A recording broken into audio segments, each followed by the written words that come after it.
నమస్తే. మనం తులారాశి వాళ్ళకి జూన్ మంత్ 2025 సంవత్సరంలో ఎలా ఉందో చూద్దాం. ఈ రాశి వాళ్ళకి కొంచెం జాగ్రత్తగా ఉండవలసిన మాసం అని చెప్తాం. కొన్ని విషయాల్లో చాలా ప్రతికూలంగా ఉంది. అన్‌ఫేవరబుల్ కండిషన్ చాలా ఎక్కువగా ఉన్నాయి. కొన్ని విషయాలు ఫేవరబుల్‌గా కూడా ఉన్నాయి. మనం గనక చూసుకుంటే ఈ రాశి వాళ్ళకి వీళ్ళ చుట్టూ ద్వేషపూరితమైన వాతావరణం ఎక్కువగా ఉంటుంది. చేసిన పనిలో ఆటంకాలు కలిగే అవకాశం ఎక్కువగా ఉంటుంది. మీకు troubles from young ladies or young men అని చూపిస్తూ ఉంటుంది. ఈ రాశి వాళ్ళకి యువత జన బాధ అని చూపిస్తుంది. అంతేకాకుండా ఈ రాశి వాళ్ళకి కుజుని వల్ల చాలా ఉపయోగం కలిగే అవకాశం ఎక్కువగా ఉంది.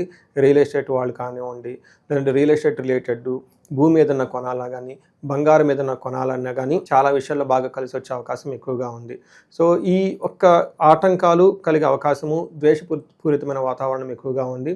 ఈ విషయాలను గమనించుకొని చక్కగా ఈ మంత్ అంతా మీరు అష్టైశ్వర్యాలతోటి, భోగభాగ్యాలతోటి గడపాలని చెప్పేసి నేను ఆశిస్తున్నాను. నమస్తే.